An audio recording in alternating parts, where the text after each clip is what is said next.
목사님 소개해 주신 대로 저는 미션 파트너스란 사역에서 교회를 선교에 관심을 갖도록 돕고 동원하는 일을 하고 있습니다. 오늘부터 주일까지 어거스타 감리교회에서 같이 말씀 나눌 수 있는 특권을 주신 하나님과 교회에 감사를 드립니다. 여러분, 성경 중에는 여러 가지 많은 이야기들이 있죠. 여러분이 상상할 수 있는 모든 이야기가 성경 안에 다 들어 있습니다. 그러나 성경 중에 우리가 꼭 기억해야 할 네 가지 중요한 이야기가 있습니다. 혹은 네 가지 중요한 주제, 혹은 하나님의 네 가지 중요한 사역이 있습니다. 그 사역이 오늘 본문에 잘 나타나 있습니다. 그 첫 번째 사역은, 하나님이 하신 가장 중요한 첫 번째 사역은 바로 천지를 창조하신 사역입니다. 오늘 본문에 보시면 하나님께서 1절에 이렇게 말씀하십니다. 야곱아, 너를 창조하신 여호와께서 지금 말씀하시나, 이스라엘아, 너를 지으신 이가 말씀하시나. 성경에 보면 하나님은 곳곳에서 하나님의 이야기가 처음 시작될 때, 혹은 처음 새로운 사람들을 만날 때 하나님이 늘 하시는 말씀이 있습니다. 나는 창조주이고 너희는 피조물이다. 그래서 창세기 1장 1절 어떻게 시작됩니까? 태초에 하나님이 천지를 창조하시니라. 성경은 이렇게 시작됩니다. 그래서 성경의 많은 이야기 중에, 많은 사건 중에 가장 위대하고 가장 중요한 하나님의 사역은 바로 창조 사역입니다. 하나님이 세상을 창조하셨다는 겁니다. 여러분, 창조하셨다는 말의 의미가 뭡니까? 여러분, 단어는 생각의 지배예요. 그래서 내가 어떤 단어를 사용한다는 말은 어떤 생각을 하고 있다, 그런 뜻입니다. 하나님이 천지를 창조하셨다, 이 말의 의미가 뭐예요? 이 말은 이런 뜻이에요. 하나님께서 나는 창조주이고 너희는 피조물이다, 그런 뜻입니다. 성경은 곳곳에서 하나님이 처음 등장하실 때는 항상 이 선언을 먼저 하십니다. 나는 창조주이고 너희는 피조물이다. 여러분, 그 무슨 뜻이에요? 나는 창조주이다. 여러분, 세상에는요 딱 두 가지 종류의 존재만 있어요. 하나는 스스로 있는 존재고요, 나머지는 다 만들어진 존재예요. 여러분, 스스로 있는 존재에게서 제일 중요한 것은 뭘까요? 스스로 있는 것에서 제일 중요한 것은 자기 자신이에요. 그래서 이 세상에 유일하게 스스로 계신 분 하나님, 하나님에게 제일 중요한 것은 하나님 자신이죠. 그래서 성경에 하나님께서 모세가 하나님 보고 하나님 뭐라고 소개할까요? 라고 말하니까 하나님이 하나님 뭐라고 소개하라 그러셨죠? 출애굽기에 나는 스스로 있는 자다. 그래서 하나님은 스스로 계신 분이기 때문에 하나님이 제일 중요하셔요. 나는 스스로 있는 자다. 이게 원래 성경에 I am so I am, 나는 나다. 그래서 하나님이 제일 중요하셔요. 하나님을 제외한 나머지 모든 피조물들은 다 만들어진 존재예요. 여러분, 만들어진 존재에게서 중요한 것이 뭘까요? 그럼 여기 시계가 있는데요, 이 시계에게서 존재한 것은 뭘까요? 중요한 것은 뭘까요? 여러분, 만들어진 존재에서 중요한 것은 자기 존재보다 더 중요한 게 있습니다. 뭐예요? 바로 만들어진 목적이에요. 그래서 만들어졌다는 말 앞에는 항상 무엇을 위하여, 그죠? 무엇을 위하여 만들어졌다. 그래서 시계는 뭘 위하여 만들어졌냐면 시간이 맞기 위해요. 그죠? 그래서 이 시계가 아무리 금은 보석 다이아몬드 붙어 있어도 시간 맞지 않으면 큰 의미가 없어요. 마찬가지로 저와 여러분의 인생이 아무리 금은 보석 다이아몬드 붙어 있어도 저와 여러분들이 하나님이 왜 창조하셨는가, 그 목적을 알고 그 목적대로 살지 않으면 큰 의미가 없다는 겁니다. 그래서 성경 전체에서 가장 중요한 사건은 바로 하나님이 천지를 창조하셨다는 사건입니다. 여러분, 창세기 1장을 잠깐 보시면요, 여러분 창세기 1장 스토리 이해하시죠? 하나님이 천지를 창조하셨을 때마다, 매일매일 창조가 끝날 때마다 하나님이 하셨던 말씀이 있어요. 하나님 뭐라 그러셨어요? 보시기에 좋았더라. 이게 무슨 뜻이에요? 보시기에 좋았더라. 여러분들이 무슨 물건을 만들어 놓고 이거 보기 괜찮은데, 무슨 뜻이에요? 왜 영어 성경에 이렇게 됐어요? This is good. 여러분, 무슨 뜻이에요? 여러분, 무슨 물건을 만들었어요? This is good. 무슨 뜻이에요? 마음에 든다는 뜻입니다. 하나님은 이 세상을 창조하실 때 하나님이 원하는 대로, 하나님의 의도대로, 하나님의 목적대로, 하나님의 마음에 들게 이 세상이 만들어졌고, 그래서 그 만들어진 세상을 보니까 하나님이 괜찮은데? 내가 원하는 대로 만들어졌어. Great! 그렇게 하나님이 말씀하셨다는 겁니다. 그래서 이 세상을 하나님이 창조하셨는데, 그러면 하나님 이 세상을 어떻게 창조하셨길래 하나님의 마음에 그렇게 꼭 들었을까? 하나님 이 세상을 어떻게 창조하셨길래 하나님이 만들어 놓으시고 괜찮은데 내가 의도하는 대로 만들어졌어 라고 말씀하셨을까요? 창세기 1장 쭉 보시면요, 창세기 1장 22절쯤 가면요, 하나님이 천지를 다 창조해 놓으시고, 대부분 창조해 놓으시고 이렇게 말씀하셨습니다. 우리 성경 한번 읽어볼까요? 창세기 1장 22절입니다.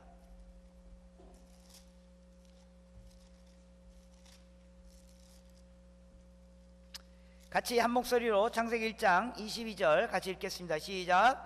하나님이 그들에게 복을 주시며 이르시되 생육하고 번성하고 여러 바닷물에 충만하라 새도 땅에 번성하라 하시니라. 예, 하나님이 그들을 즉 세상 피조물을 어떻게 창조하셨다고요? 복을 주시게 창조하셨다는 겁니다. 그래서 하나님이 이 세상을 그냥 한번 창조해 본 게 아니에요. 한번 심심풀이로 해본 게 아니고요. 한번 뭐 될까 이렇게 해보신 게 아니고 하나님이 이 세상을 복을 주시기 위하여 창조하셨다는 겁니다. 여러분, 성경에서 이 복이라는 단어가 창세기 1장에 등장하는데 이 복이라는 단어는 성경 전체를 이해하는 아주 중심적인 단어예요. 그래서 성경 전체에서 이 복이라는 단어가 계속 나와요. 창세기 1장에 등장하고 성경의 곳곳에 등장하고 요한계시록 마지막 장에도 등장해요. 성경 전체를 관통하는 한 단어가 있다면 물론 하나님, 뭐 예수님 이런 단어도 있지만 바로 이 복이라는 단어예요. 하나님 이 세상을 복을 주시기 위하여 창조하셨다는 겁니다. 여러분, 하나님 이 세상을 복을 주시겠다는 말의 의미가 무엇인지를 잘 이해하는 것이 성경을 이해하는 아주 핵심적인 단어고요. 우리 신앙을 이해하고 우리 기독교를 이해하고 하나님이 나는 왜 창조하셨는가, 왜 만드셨는가, 우리가 왜 살아야 하는가, 무엇을 왜 살아야 하는가를 전체를 이해할 수 있는 아주 중심적인 단어입니다. 그래서 제가 앞으로 3일 동안 이 복이라는 개념이 갖는 의미가 무엇인가를 성경의 여러 본문을 갖고 설명하려고 합니다. 하나님 이 세상을 복을 주시기 위하여 창조했다. 그럼 이게 도대체 무슨 뜻일까? 여러분, 아까 제가 단어는 생각의 집이라 그랬잖아요. 그러면 복이라는 단어 딱 하면 떠오르는 그 생각이 있죠. 뭐예요? 보통 복하면 떠오르는 이미지가 뭐예요? 뭐 건강, 물질, 축복, 뭐가 잘 되고 내게 뭐가 쌓이고 뭐가 풍요로워진 거, 뭐 그런 이미지가 있습니다. 예. 그러나 성경에서 말하는 복은 그런 의미도 포함되어 있지만 성경에서 말하는 복에 가장 더 적합한 성경의 다른 단어는 샬롬입니다. 샬롬. 예.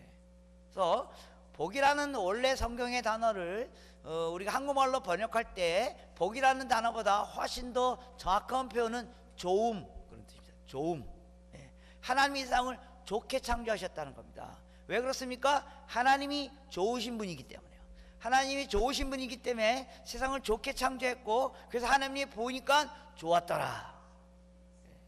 그래서 하나님이 이 세상을 복을 주기 위해 창조했다는 말은 오히려 좋음, 그리고 샬롬, 무슨 뜻이에요? 이 세상을 평화롭고 온전하고 균형 잡히고 아름답고 깨끗하고 아주 보기 좋게 그렇게 창조했다, 그런 뜻입니다. 여러분, 굿이란 말과 복이라는 말 단어가 우리에게 주는 뉘앙스가 약간 달라요. 겹치는 부분도 있지만 약간 달라요. 복하면 뭐가 많아지는 거, 뭐가 내가 풍요로워지는 거, 그런 걸 말하지만 좋음은 뭐예요? 내가 온전해지는 거, 완전해지는 거, 균형 잡힌 거, 아름다운 거, 깨끗한 거, 평안한 거, 샬롬, 평화, 이런 걸 말하는 거예요. 그래서 하나님이 이 세상을 그런 의미에서 복을 주시기에 창조하셨다는 겁니다. 그래서 하나님이 이 세상을 복을 주시기에 창조했기 때문에 이 세상이 이렇게 아름답고 멋지고 균형 잡히고 즐겁고 이쁘고 그렇게 만들어졌다는 겁니다. 여러분, 하나님이 이 세상을 복을 주기에 창조했는지 그러면 어떻게 아세요? 이 세상이 하나님께로부터 복을 받았는지 어떻게 아세요? 하나님이 이 세상을 복을 주기에 창조했다, 여러분 동의하시잖아요? 그럼 하나님이 이 세상을 복을 주셨는지 어떻게 아세요? 보면 모르세요? 저 아름다운 하늘, 저 어마어마한 바다, 저 어마어마한 산과 들, 그 안에 있는 동물들과 육축들과 온갖 것들이 너무나 아름답고 너무나 아주 재미있고 너무나 멋지고 균형 잡히고 그렇게 된 이유는 뭐예요? 충만하고 그렇게 된 이유는 하나님이 좋게 창조하셨기 때문에. 예. 여러분, 저 큰 하늘도 아름답고 놀랍고 대단한 하나님의 피조물이지만 여기는 꽃잎 하나, 여러분 제가 저기 앉아서 딱 보니까 눈을 이렇게 기도하고 뜨니까 이 꽃이 딱 보였어요. 얼마나 아름다운지 아세요? 이게 왜 이렇게 아름답고 멋져요? 하나님이 그렇게 창조하셨기 때문에요. 예. 여러분, 영성이 뭐예요? 영성을 여러 가지 말로 설명할 수 있지만 이렇게도 설명할 수 있어요. 하나님을 느끼는 힘, 그렇죠? 예, 그렇게도 설명할 수 있어요. 그럼 누가 영성이 뛰어난 사람이에요? 누가 영성이 뛰어난 사람이에요? 예, 사소한 일에 하나님을 느낄 수 있는 사람. 아침에 일어나서 떠오르는 태양만 봐도 막 하나님이 느껴지는 사람, 저녁 때 지는 태양만 봐도 하나님이 느껴지는 사람. 왜요? 그 태양을 누가 만들었는지 알고 있기 때문에요. 여러분, 피카소 그림을 보고 와, 이 그림 대단하다 여러분 그러잖아요. 피카소 그림을 보고 야, 이 그림 대단하다. 그럼 여러분 누가 대단하다는 말이에요? 그 그림을 그린 피카소가 대단하다는 말이잖아요. 여러분 아침에 일어나서 떠오르는 태양을 보고 와, 저 태양 대단하다, 어마어마하다. 그럼 누가 어마어마하다는 말이에요? 그 태양을 만드신 하나님이 어마어마하다는 말이에요. 왜? 그런데 아침에서 저 태양을 보고도 하나님이 생각 안 나는 사람들, 저 어마어마한 파란 하늘을 보고도, 저 어마어마한 들판, 이 어마어마한 광대한 대륙을 보고도 하나님이 생각 안 나는 사람들, 여러분 꼭 설교를 들어야지 하나님이 생각나세요? 설교 들으려고 교회 오려고 문 열고 집을 나서서 하늘만 쳐다봐도 하나님을 느낄 수 있는 사람, 그 사람이 영성이 뛰어난 사람입니다. 왜요? 그 하늘을 누가 만들었는지 내가 알고 있기 때문에. 예, 제가 작년 그렇게 여기 아르헨티나에 있는 선교사님들이 선교훈련 도와달라 그래서 저게 이제 퍼스펙티브라는 선교훈련 하는데요, 훈련 선교사님들하게 했어요. 선교사님 수고했다고 저보고 1박 2일 관광 보내줬어요. 관광. 어디로 관광 보내줬냐면, 여러분 그 남미에 가면 아르헨티나하고 브라질하고 그 만나는 지점에 이과수 폭포라는 폭포수가 있어요. 예. 혹시 가보신 분 있으세요? 예. 정말 어마어마합니다. 정말 어마어마해서 어마어마하다는 말 외에는 할 말이 없을 정도로 어마어마해요. 예. 저 초등학교 다닐 때 세계에서 제일 큰 폭포 그러면 저희 사회과 책에 나이아가라 폭포 이렇게 써 있었어요. 제가 몇 년 전에 캐나다 집회 가가지고 나이아가라 폭포 갔다 왔거든요. 정말 크더라고요. 와, 폭포가 떨어지는데 어마어마하더라고요. 근데요, 제가 작년 재작년에 이가수 폭포 가서 보니까 이가수 폭포 앞에 나이아가라 폭포는 구정물이야, 구정물. 나이아가라 폭포 같은 게 수십 개가 막 연결되어 있는데요, 막 어마어마해요. 제가 갈 때 또 비가 많이 와가지고 물이 막 떨어지는데요, 와, 물이 떨어지면요, 배를 타고 이제 폭포 근처로 가잖아요. 그리고 그 밑으로 이렇게 가면요, 물이 내 머리 위로 넘어오는데, 우와, 천지가 개벽이 이런 거구나 갈 정도로 정말 어마어마해요.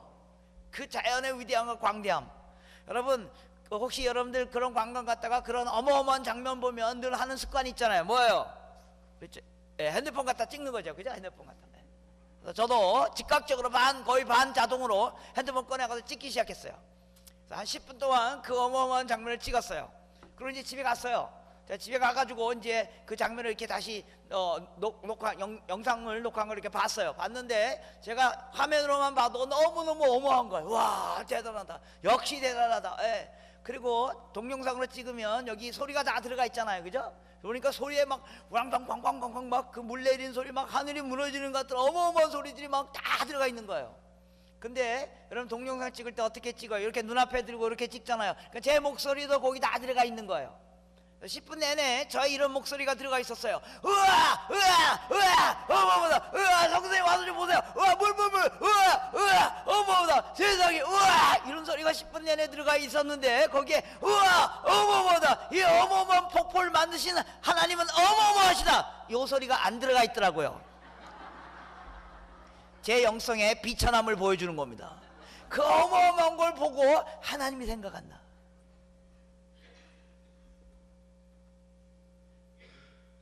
예, 제가 미국에 1년에 한 두세 번 정도 오는데요, 저 다른 거 아무것도 안 부러운데요, 어마어마한 깨끗한 하늘, 저 어마어마한 대륙, 여러분 그 땅에 살면서 그런 어마어마한 하늘을 매일같이 보면서 하나님을 생각하지 못하면 이게 영성이 없는 겁니다.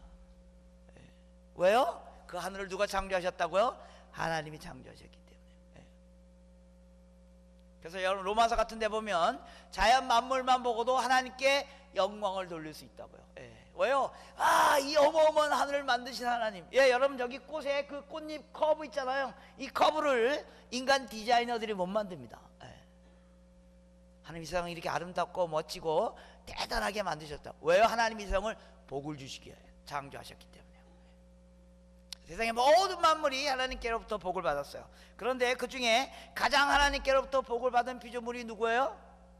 바로 우리 사람이에요. 사람. 왜요? 성경에 그렇게 돼 있잖아요. 성경에 그렇게 돼 있잖아요. 그죠? 창세기 1장 26절에 하나님께서 모든 피조물을 다 만드시고 마지막으로 인간을 만드실 때 어떻게 말씀하셨어요? 하나님이 이렇게 말씀하셨어요. 우리가 우리의 형상을 따라 우리의 모양대로 사람을 만들고. 하나님은 이 어마어마한 폭포, 어마어마한 하늘과 별과 달들을 다 어떻게 만드셨냐면 말씀으로 만드셨어요. 산이 있으라 그러니까 저 어마어마한 산이 만들어졌고요, 바다가 있으라 그러니까 저 어마어마한 바다가 만들어졌고요. 그래서 말씀으로도 이 어마어마한 세상을 만드셨는데, 하나님이 특별히 우리 인간을 하나님의 형상을 따라 하나님의 모양대로 창조하셨다는 거예요. 이게 왜 하나님이 세상의 모든 피조물보다 우리 인간을 가장 사랑한다는 증거예요. 그래서 하나님의 형상이란 말은 하나님의 성품, 그런 뜻이에요. 하나님의 성품, 그러니까 하나님이 하나님 되게 하시는 요소, 하나님의 성품 혹은 하나님의 퀄리티, 하나님의 내적인 자질, 하나님이 하나님 되게 하신 요소, 그 요소를 우리 인간들에게 주셨다는 겁니다. 그래서 하나님이 하나님 되게 하는 그 요소가 우리 속에 있다는 겁니다. 그래서 여러분, 우리 인간을 잘 들여다보면, 인간의 성품을 잘 들여다보면 하나님이 보여요. 제가 이 말 하니까 고개를 끄덕하시는 분도 있고, 내 성품을 들여다보면 하나님이 보인다고 고개를 갸우뚱하시는 분도 계시고. 왜요? 하나님은 성품을 갖고 계시지만 우리는 성과를 갖고 있잖아요. 예. 아무튼 하나님의 성품, 하나님이 하나님 되게 하시는 요소 어떤 것이 있어요? 여러분, 눈에 보이는 하나님이 왜 하나님이에요? 하나님이 어떤 분이기 때문에요? 하나님은 사랑이 많으시고, 또 하나님의 성품이 어떤 게 있어요? 하나님은 거룩하시고, 하나님은 의로우시고, 하나님은 공의로우시고. 예. 그래서 이런 사랑, 공의, 거룩, 이런 하나님이 하나님 되게 하시는 요소를 우리에게 주셨다는 겁니다. 이거 동물들에게 없는 거예요. 예를 들면 거룩은 하나님과 인간만 갖고 있는 어떤 요소예요. 여러분, 혹시 사시다가, 이거 동물들에게 없어요, 사시다가 거룩한 코끼리 만나보신 분 있으세요? 근데 우리가 사람들에게 거룩을 느낄 수 있어요. 여러분, 옆에 사람 한번 보세요. 거룩해 보이십니까? 예. 네. 그래서 하나님의 거룩을 우리에게 주셨어요. 거룩 같은 녀석. 여러분, 제가 아까 설명했던 그 이가수 폭포는 아무리 거대하고 크지만, 장엄하지만 이가수 폭포는 거룩하지 않아요. 저 여러분은 아무리 작고 아무리 볼품없어 보여도 우리는 거룩한 존재예요. 예. 하나님의 성품이 우리 속에 있기 때문에. 그래서 우리는 특별한 존재예요. 하나님께로부터 가장 사랑을 많이 받은 존재예요. 또 하나님의 형상을 따라 하나님의 모양대로 창조하셨다 그랬죠. 이 모양이란 말, 이것도 신학적으로 복잡한 말인데 그냥 쉽게 likeness, 하나님의 모습을 따라 우리를 만드셨어요. 물론 하나님은 영이시기 때문에 모양을 안 갖고 계셔요. 그러나 만일 하나님이 모습으로 나타나신다면 우리 인간들하고 비슷하게 생기셨을지도 몰라요. 물론 이건 비유적 표현이에요. 왜 이게 하나님이 우리를 무지무지 사랑한다는 증거일까요? 하나님의 모습을 따라 인간을 창조했다. 인간이 하나님의 모습을 닮았다. 저는요, 아주 오래전에, 아주 수십 년 전에 저의 첫 딸이 태어날 때 이걸 제가 눈치챘어요. 하나님의 모습을 따라 나를 창조했다는 게 하나님 나를 얼마나 사랑한 것인가를 그때 깨달았어요. 저희 첫 딸이 태어날 때 제가 좀 나이 많이 들어서 결혼했거든요. 그래서 저희 아내도 좀 나이가 많았고, 그 다음에 또 결혼하고 몇 년 있다가 아이가 나왔기 때문에 저희 아이가 태어날 때 우리 아내가 나이가 많았어요.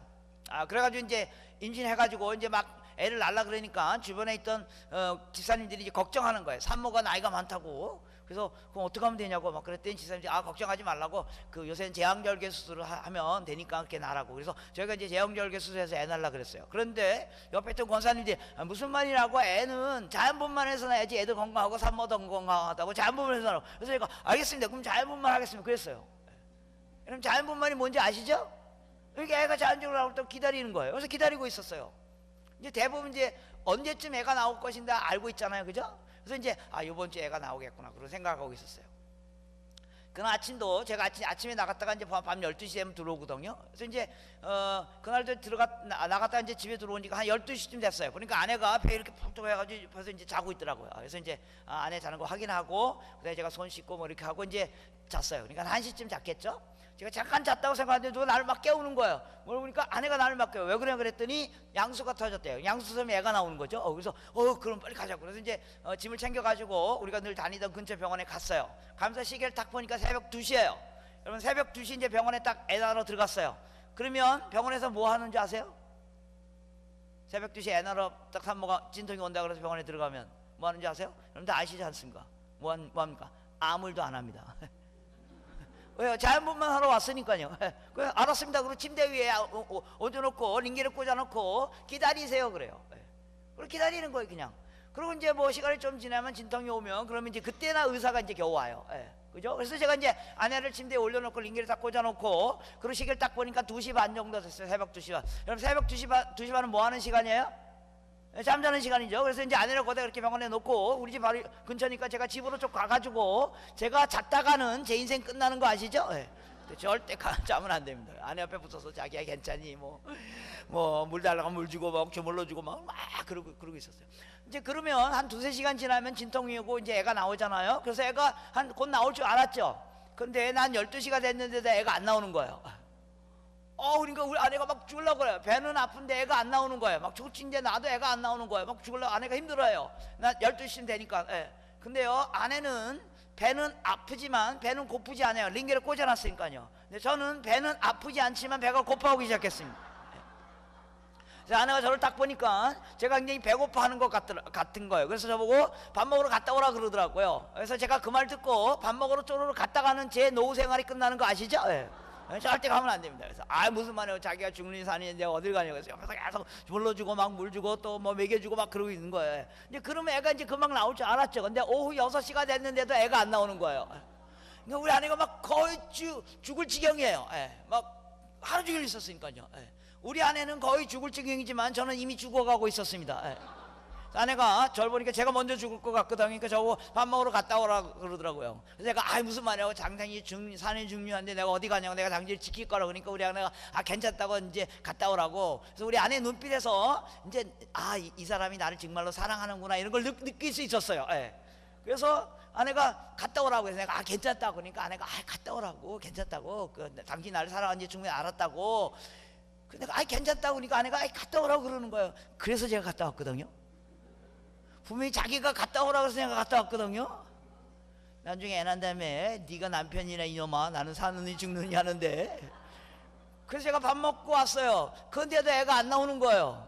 저는 8시쯤 됐는데 갑자기 아내가 막 너무너무 힘들어하는 거예요. 막 하혈이, 그래서 이렇게 보니까 막 하혈이 시작되고 막 그렇게 된 거예요. 그 의사 선생님이 딱 와가지고 큰일 났다고. 왜 그러냐면 태반이 떨어졌다고. 태반이 떨어졌다면 산모하고 아기가 분리됐단 말이죠. 이대로 나누면 산모도 죽고 아이도 죽는다고. 당신 애들 자연분만이고 뭐고 지금 빨리 수술해야 된다고. 그리고 우리 아내를 데리고 슉 수술실로 들어가 버렸어요. 갑자기. 이게 한 5분 10분 사이에 일어난 일이에요. 제가 5분 전까지만 해도 아주 낭만적인 생각을 하고 있었거든요. 이제 아이가 자연분만에서 딱 나오면 제가 꽃다발 탁 주면서 자기가 수고했어 뭐 이러려고 꽃다발 준비해 놓고 있었는데, 아내가 수술실에 들어가서 막 죽느니 사느니 그런 거예요. 제가 수술실 앞에서 막 이제 벌벌 떨고 기다리고 있는 거예요. 아내 죽으면 어떡할까 막 이러고. 근데 한 10분 지났는데 갑자기 수술실 문이 쭉 열리면서 누가 나오는 거예요. 제가 막 무슨 사고가 났는가 보니까 그 뒤에 어떤 또 사람이 나오면서 뭘 이렇게 안고 나오는 거예요. 보니까 아기가 태어난 거예요. 그래서 사람들이 급하니까 빨리 수술해서 애를 끄집어낸 거예요. 그리고 저한테 딱 보여주는 거예요. 당신의 딸이 태어났습니다. 손가락 10개, 발가락 10개 다 이쪽으로 딱 저 앞에 딱 보여주는 거예요. 근데 제가 순간 아무 생각 없었어요. 왜냐하면 제가 애 태어난다는 생각은 안 하고 아내 또 죽으면 어떡할까. 또가 아닙니다. 제가 결혼 아직 한 번밖에 안 했습니다. 그 생각만 하고 있으니까 그 애기가 안 보인 거예요. 근데 한 2분 3분 지나니까 서서히 애가 눈에 들어오기 시작한 거예요. 근데 제가 순간 깜짝 놀랐어요. 왜냐하면 순간적으로 제 속에 막 어마어마한 감동이 막 밀려오는 거예요. 평생 처음 경험했던 감동이 막 가슴이 너무너무 뜨거워지는 거예요. 왜 그런지 아세요? 제가 그 아이를 자세히 봤는데 보니까 그 아이가 저하고 똑같이 생겼어요. 저 첫째 딸 저하고 똑같이 생겼거든요. 그때 감동을 제가 잊을 수가 없습니다. 와, 얘가 어떻게 내가 그렇게 똑같이 생겼을까? 물론 이것 때문에 저희 딸아이는 지금 아주 심각한 상태에 빠져 있습니다. 아빠 때문에 내 얼굴이 이 모양이야. 올여름엔 수술할 거야 그러는데요. 왜 제 속에 그런 감동이 왔는지 아십니까? 제가 저 딸을 사랑하기 때문에요. 그 사건이 있은 후 얼마 후 제가 창세기 1장 26절 읽다가 요새 젊은이들 말로 꽂혔어요. 하나님 정말로 우리를 사랑하시는구나. 얼마나 사랑하면, 여러분 하나님 우리 얼마나 사랑하는 줄 아시죠? 모양까지 똑같이 하시려고 하셨을까? 얼마나 사랑하면요, 하나님 우리 얼마나 사랑하시냐고요? 자기 외아들 예수 그리스도를 십자가에 못 박혀 죽게 하기까지. 여러분 예수님이 죽었다는 말의 의미가 뭐예요? 하나님이 죽으셨다는 말이에요. 하나님은 죽으시면 안 되는 분이에요. 그분은 스스로 계신 분이기 때문에 단 1초라도 자신의 존재를 중지시키면 안 되는 분이에요. 근데 그분이 우리 같은 인간 피조물, 여러분 피조물이란 말의 의미가 뭐예요? 여러분 잘 이해하셔야 돼요. 피조물이란 말의 의미가 뭐예요? 만들어졌다는 말이에요. 만들어졌다는 말은 무슨 말이에요? 안 만들 수도 있다는 말입니다. 하나님은 우리 안 만드셔도 하나님은 하나님이셔요. 근데 그 하나님이 우리 인간을 만들어 놓으시고 하나님이 희생당하셨다는 겁니다. 이건 불가능한 일입니다. 해서는 안 되는 일입니다. 하나님이 그 일을 감행하셨습니다. 우리를 사랑하기 때문에요. 여러분 성경에 나타난 첫 번째 가장 중요한 테마가 뭔지 아십니까? 하나님이 태초에 천지를 창조하셨느니라. 성경에 나타난 가장 중요한 테마는, 가장 중요한 하나님의 사역은 바로, 하나님이 두 번째 중요한 사역은 바로 우리를 사랑하신다는 것입니다. 어느 성경 본문에 그래서 이사야 44장 1절에 내가 너를 창조하신 여호와께서 지금 말씀하시나 라고 말씀하시고, 2절까지 내가 너를 창조했다 이렇게 말씀하십니다.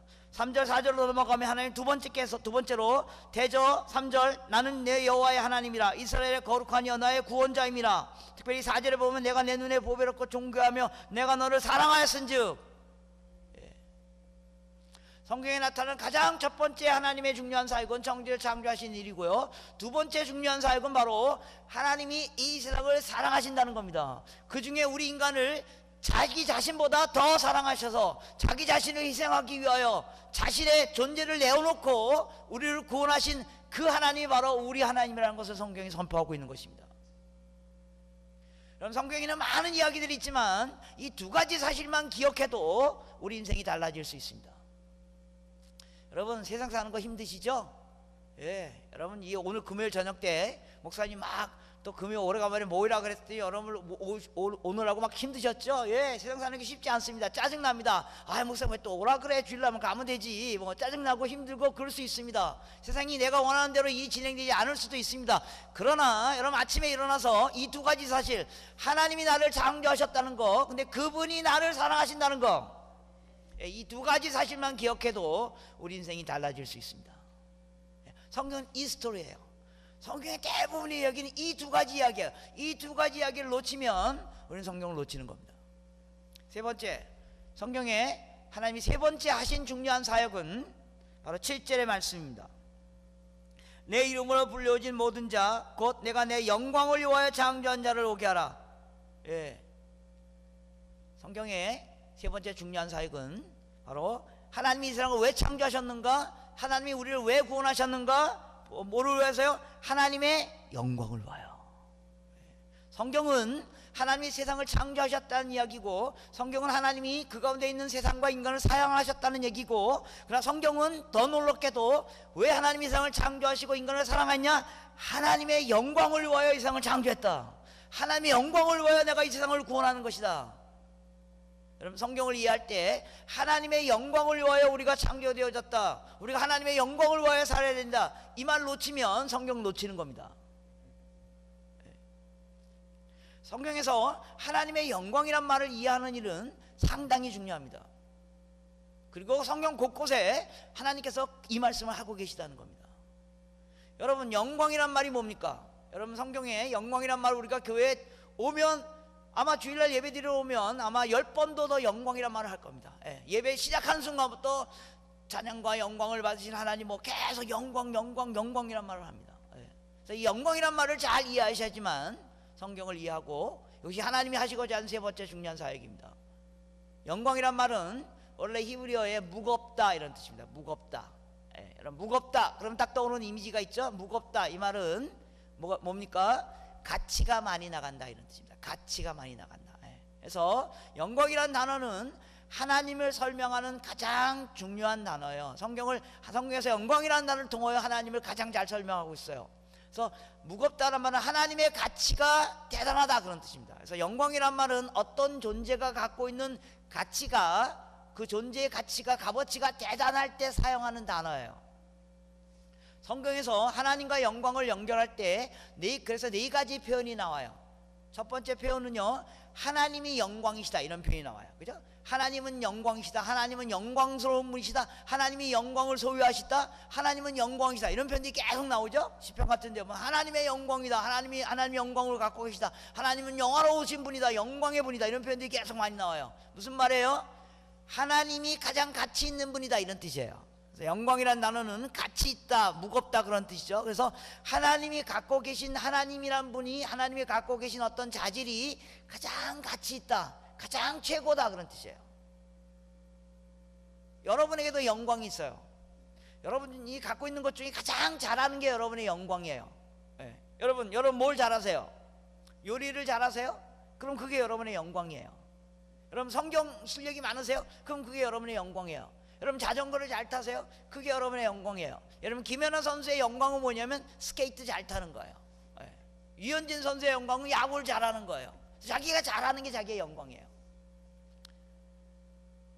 교회 보면 이런 영광을 갖고 계신 분도 있어요. 주일날 교회 딱 와서 이제 찬양하고 막 그럴 때 열심히 찬양하다가 설교가 딱 시작되면 졸기 시작해서 설교가 딱 끝나면 눈이 번쩍 띄어지는, 이런 어마어마한 능력을 갖고 계신 분들, 그건 그분의 영광이에요. 그래서 하나님이 영광이시란 말은 하나님이 갖고 있는 자질과 하나님이 갖고 있는 능력이 다 최고다. 그래서 하나님은 최고 중에 최고예요. 하나님은 능력 중에 능력이고 지식 중에 지식이고 아름다움 중에 아름다움이고 하나님은 모든 것 때문에 최고다, 그런 뜻입니다. 예를 들면 대표적으로 하나님을 그래서 어떻게 표현? 하나님은 전지하시다, 이렇게 말해요. 하나님 모든 걸 알고 계세요. 그런 분은 하나님이에요. 하나님 모든 걸 알고 계세요. 여러분 원숭이 60억 마리하고 인간 한 사람을 바꿔요, 안 바꿔요? 안 바꿔요. 왜냐하면 원숭이 60억 마리가 갖고 있는 모든 지식을 다 더해도 인간 한 사람이 갖고 있는 지식에 비하면 아무것도 아니기 때문에. 여러분 인간 60억, 지금 세계 인구가 70억 정도 되는데 인간 70억 인간 70억과 하나님 한 분을 바꿔요, 안 바꿔요? 안 바꿔요. 왜요? 인간 70억이 갖고 있는 모든 지식을 다 더해도 하나님 한 분이 갖고 있는 지식에 비하면 아무것도 아니기 때문에 하나님 모든 걸 알고 계셔요. 제가 만일 30분 후에 일어날 일을 알 수 있다면 저는 이 세상에 있는 돈을 다 제 돈으로 만들 수 있어요. 인간이 30분 후에 일어날 일을 몰라요. 하나님 다 알고 계셔요. 하나님 전지하신 분이에요. 또 하나님 전지하실 뿐만 아니라 그분은 전능하신 분이에요. 모든 걸 행할 수 있어요. 최근에 인간이 지식이 많아져서 인간의 지식이 거의 전지의 수준에 올 정도로 인간도 지식이 굉장히 많아졌어요. 요새는요, 뭐 모르는 거 있어서 두려워하지 않아요. 모르는 거 있으면 그냥 구글이나 네이버에 딱 치면 쫙 나와요. 모든 지식이 있어요. 저희 아내가 요새 요리하는 거 두려워하지 않아요. 오징어 볶음 만들기, 네이버에 구글에 오징어 볶음 만들기 탁 치면 쫙 나와요. 뭐 이렇게 레시피도 나올 뿐만 아니라 요리하는 방식, 뭐 그다음에 요리하는 거 다 그림으로 다 나오고 동영상으로 다 나와요. 모든 걸 알 수 있어요. 근데 저희 아내의 문제는 뭐냐면 그 방식대로 만들어도 그 맛이 안 나온다는 겁니다. 인간이 전지할 수 있지만 전능하지 않아요. 하나님 모든 걸 알고 계세요. 그래서 하나님은 아름다움 중에 아름다움이고 하나님은 유머 중에 유머예요. 여러분 성경을 보면 하나님이 너무나 웃기시는 분이에요. 하나님 코미디언 중에 코미디언이에요. 정말 웃겨요, 하나님이. 하나님 모든 것에 최고예요. 하나님 갖고 모든 게 최고 중에 최고고 아름다움이 아름다움이고 음악 중에 음악이고, 그래서 하나님이 이렇게 아름다운 꽃을 만드시는 거예요. 하나님 모든 걸 알고. 그래서 성경에 하나님이 영광이시다, 하나님이 영광을 갖고 계시다, 하나님의 영광이다, 이런 말을 여러분들 읽으실 때 이제 어떻게 읽어야 되면 하나님은 최고 중에 최고다, 이렇게 읽으시면 돼요. 하나님이 모든 걸 갖고 계시다, 모든 걸 알고 계시다.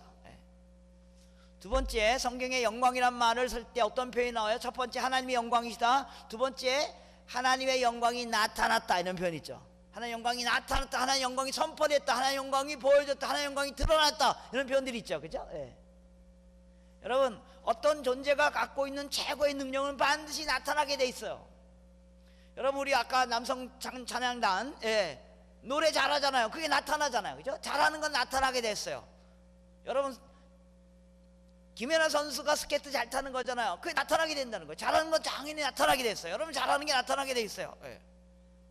오늘 아침에도 우리가 어떤 권사님 댁에 가서 떡국 먹었는데 너무 맛있더라고요. 그분의 요리 솜씨가 나타나는 거예요. 잘하는 건 나타나게 돼 있어요. 그래서 그래서 하나님의 위대하신 능력이 나타났다 이런 표현들이 계속 성경에 나오는 거예요. 여러분, 하나님의 영광, 즉 하나님의 위대하심이 나타났던 첫 번째 사건이 뭐예요? 제가 이미 말했어요. 뭐예요? 창조 사건이에요. 그래서 이 세상이 이렇게 아름답고 멋지고 대단한 것은 하나님의 대단한 분이기 때문에, 그래서 그게 나타나는 거예요. 하나님의 위대하심이 나타난, 내게 나타난, 내 인생에 나타난 가장 위대한 사건은 무슨 사건이에요? 하나님의 위대한 능력이 내 인생에 나타난 가장 위대한 사건은 무슨 사건이에요? 바로 하나님이 나를 구원하신 사건이에요. 여러분 인생에 가장 큰 기적이 뭐예요? 내가 구원받은 거예요. 예. 제가 오늘 아침에도 조금 전에 묵상할 때 묵상하면서, 하나님 어떻게 나 같은 놈을 구원했을까? 내가 무슨 목사라고 선교사라고 거들먹거리고 다니는데 내 속에 있는 그 아주 음흉한 생각, 하나님을 거부하는 생각들, 막 악한 생각들, 그런 생각이 내 속에 끊임없이 일어남에도 불구하고 하나님이 그런 나를 하나님 구원하셨다는 거예요. 이거는 기적이에요. 하나님의 능력 아니면 일어날 수 없는 일이에요. 하나님의 위대한 능력이 세상 가운데 하고 내 인생 가운데 나타났다는 겁니다. 그래서 성경 중에 하나님의 영광이 나타났다, 하나님의 영광이 드러났다, 하나님의 영광이 선포되었다 이런 말이 계속 나오는 거예요. 여러분들 그래서 성경 중에 그런 표현이 나올 때 이런 생각을 하셔야 돼요. 예, 하나님의 능력이 나타났군요. 예, 저 어마어마한 산과 바다와 보십시오. 예, 하나님의 능력이 나타나서 어떻게 저런 사람도 구원하지? 그죠? 여러분 옆에 있는 사람, 어떻게 저런 사람도 구원하지? 어떻게 이런 사람도 구원하지? 그죠? 예. 이야, 하나님 정말 대단하신 분이다. 예. 성경에 보면 또 하나님의 영광이시다, 하나님의 영광이 나타났다고 된 세 번째 성경에 하나님과 영광과 관한 표현은 이런 거예요. 하나님의 영광이 나타났다, 하나님의 영광이시다, 하나님의 영광이 나타났다. 그 다음에 뭐예요? 하나님의 영광을 우리가 보았다. 성경에서 하나님의 영광을 보라, 하나님의 나타나심을 보라, 하나님의 영광을 맛보아 알지니라 이런 표현들이 계속 나오잖아요. 그죠? 그래서 우리가 그걸 보는 거예요. 영광을 보는 거예요. 매일매일 하나님의 영광을 보는 거예요. 매일매일 우리 삶 속에 나타난 하나님 위대하신 능력을 보는 거예요. 천지 만물을 보면서 하나님 위대하심을 누리는 거예요. 또 우리 속에 역사하신 하나님을 보면서, 야, 하나님 대단하시다, 어떻게 이런 일을 행하시는구나, 그걸 보는 거예요. 누리는 거예요. 성경은 그러기 위해서 하나님 세상을 창조하셨다 그렇게 표현합니다. 자, 하나님이 영광이시다, 그 영광이 나타났다, 우리가 그 영광을 보았다. 그러면 마지막 문장은 뭘까요? 성경에 계속 나타난 또 한 가지 하나님과 영광을 연결하는 마지막 문장은 뭘까요? 여러분 맞춰보세요. 하나님의 영광이시다, 하나님의 영광이 나타났다, 우리가 그 영광을 보았다. 그 다음에 마지막 문장은 뭘까요?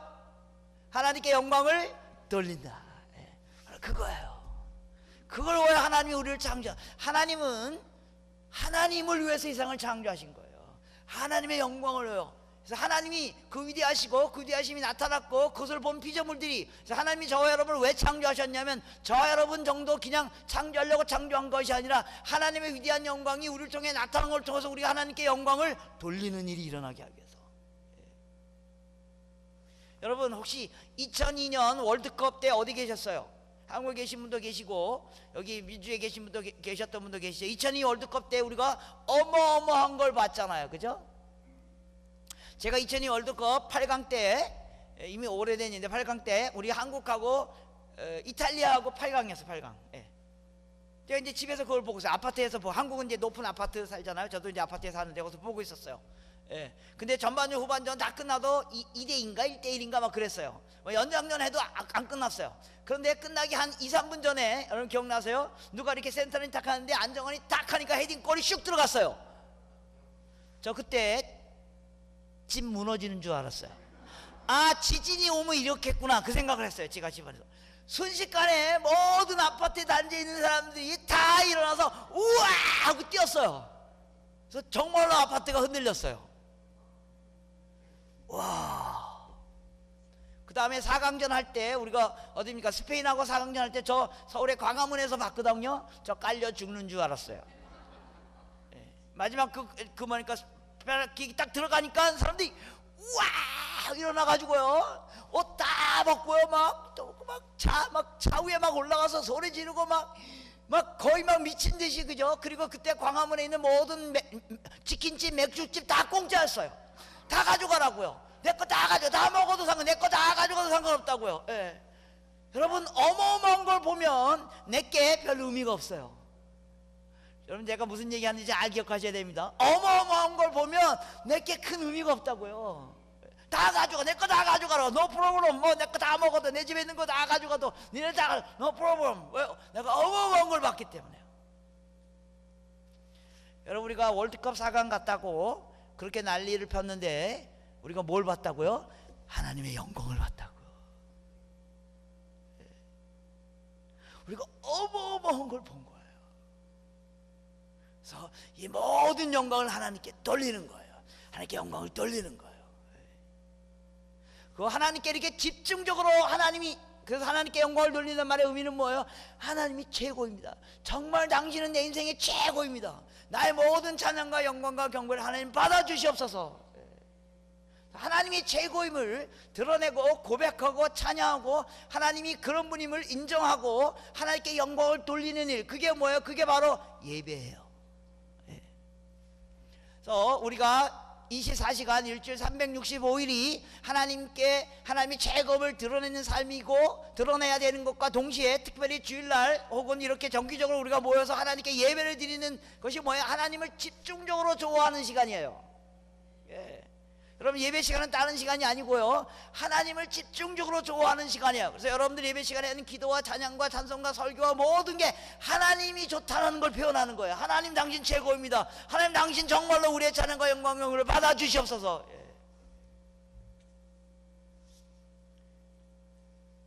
제가 지금 하는 예화는 좋은 예화는 아닌데, 적절한 예화는 아니지만 상황에 맞는 예화이기 때문에 제가 합니다. 여러분이 저에게 영광을 돌리는 방법이 있습니다. 어떻게 하면 됩니까? 저를 좋아하면 됩니다. 표정 보니까 좋아하실 것 같지 않은 것 같은데. 여러분 저에게 영광 돌리는 방법은 뭐냐면요, 저를 무지무지 좋아하면 저에게 영광을 돌리는 겁니다. 그래서 제가 설교 끝나고 딱 내려갈 때 여러분들이 너무 좋아가지고 우와 정말 내 인생이 최고의 설교를 들었다고 막 좋아하고 막 박수 치고 막 그러면 정말로 저에게 영광을 돌리는 겁니다. 그래서 제가 이제 끝나고 방에 들어갔어요. 이제 아침에 일어나서 목사님께 전화했어요. 목사님 혹시 성도들이 좀 도움을 받았습니까? 그러니까 목사님 하는 말이, 예, 성도들이 너무너무 좋아가지고 아직도 교회장에서 박수 치고 있습니다. 집에 안 가고. 저를 정말 좋아하는 겁니다. 하나님께 그렇게 하는 걸 말하는 거예요. 그래서 하나님이 우리에게 영광을 받으시겠다는 겁니다.